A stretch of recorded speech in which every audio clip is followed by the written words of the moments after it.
flexibility and versatility as well. Do you like having that? And have you sort of seen that, embodied throughout the spring? Yeah, we're trying not to overdo some guys who are flexible. And it's nice. You need one or two guys that can do multiple things, but you want them to master something. And they still have to be flexible. I know it's kind of speaking out of both sides, but you do. Like the young guys, they need to do simple better. You need to master how to play left guard. The older guys, they need to master how to play left guard.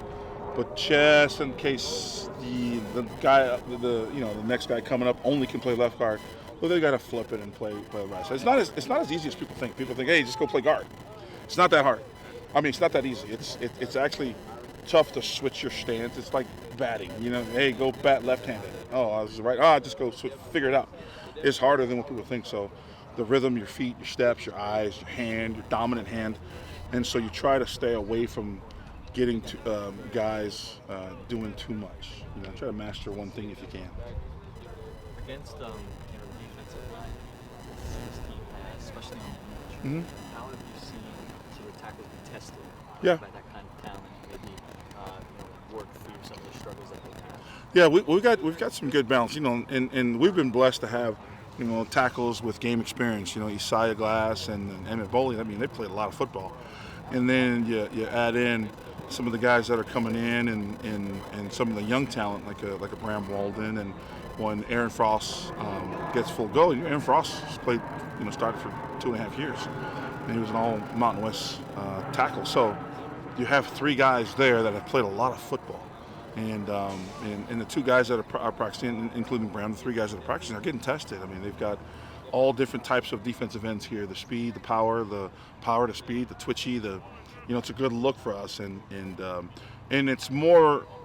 The one-on-one battle is one thing, but then working with your guard, and that's more when people kind of say, "Oh, this tackle lost." Well, he didn't just lose. What did the guard do to help him? Where did the guard set? Where are the guard's eyes and hands? And so it's just working with, some of the guys who they probably haven't worked with before. So it's a combination of all that. It's a combination of the snap count. It's everything. So our ends. Are going to pose this conference, some problems. They do a great job, and it's great practice for us. Have you seen them maybe progress in some of those things, talking about communication between tackles? Oh, absolutely. I mean, absolutely. There, some things that we weren't handling well earlier in camp. Now the tables have switched, and now our guys are onto their game on this, and then it's a chess match. It's who adjusts and who's got the next move, and you try to prepare them for all the what ifs, but as long as they're trusting their fundamentals, and they'd be ready for anything, and so that I think the progression of the tackles and the offensive line, the communication and working together has come a long way from day one, as it should. Coach Dillingham had mentioned having 7 or 8 offensive linemen hitting into the season you could really rely on to be in that rotation. At this point, where are you in that process in terms of identifying those guys that you can sort of? Well, it's tough. It's always tough to make a decision in April.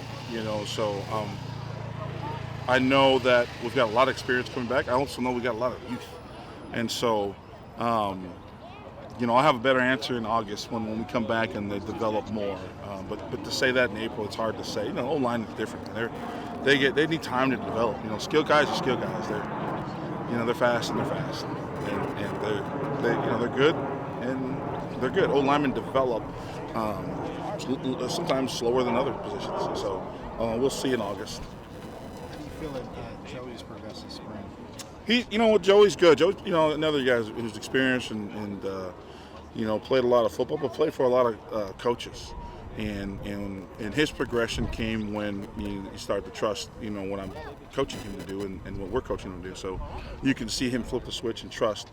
And when they start speaking your language, whether they're motivating somebody or getting on somebody's butt for not working hard, then okay, he's buying into Arizona State's culture and our culture here. So he's progressing well. He stayed healthy, and that's everybody forgot that he missed the season last year with his ankle injury. So he's healthy, he's confident, and more importantly, he's building the bond with those guys, whether they were here last year or they just came here a couple months ago. What has Stephen Miller brought to this group as a coach? Energy, number one, experience, and just the love of being a Sun Devil. I mean, it's nice to have a young man where he's done it, and he's done it here. And he's going to be a really, really good coach. But his energy level and his, the fact that he's played there, so he's not, he doesn't hold back anything, and he gets after them. And I've told him, I say, hey, you are coach, and would you see it? And he learned my language, and he learned it fast. And again, he sounds like a skinnier, good-looking version of me out there. So no, but he's learning everything. He's eager, and the players trust him. And I told him, hey, your job is to be that balance between myself and them, be the middle ground, to where they're going to come to you when their issues where they will want to bring me, or small issues or whatever. And he's done a great job of earning their trust, as he did as a player. He's got a lot of pride in being a Sun Devil, and to lean on him, on his experience here is extremely valuable. Recent weeks, Max has gotten a lot of run at left guard. Yep. He's in between, Leif, a lot of experience there. Saga coming back at left tackle as well. How have you seen, he's really young, right? Mm-hmm. You're trying to develop him. How have you seen him sort of progress with all of the reps he's gotten? You put him around lions, and at some point he's going to become a lion. And that's the thing with Max, is they all see it. They all see his what he can be. And sometimes, as a young person playing a sport that's fairly new to you, that you don't see it. And they're doing a good job of pushing him, because he can do some things athletically that some of those guys can't and can't ever do. But he's also behind them as far as experience and what it takes to be a consistently dominant football player. And that's off the field. That's on the field. And I think we found him home on the inside. Again, you talk about a kid who's never played football.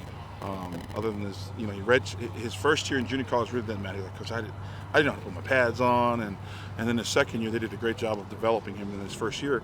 So he really has limited snaps, and for us to be able to thrust him in and go against this high caliber talented D line, and it's impressive. He's learning, and having guys like Leif and Joey and Isaiah next to him and pushing him and correcting him, it definitely is going to help his development. I saw Ben pull him aside during one of the drills as well. Yeah. How involved is he, maybe vocally?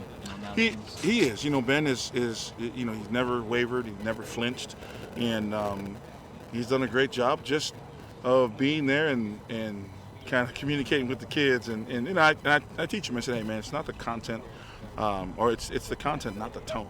And so when I correct you, I'm trying to put pressure on you. And Ben's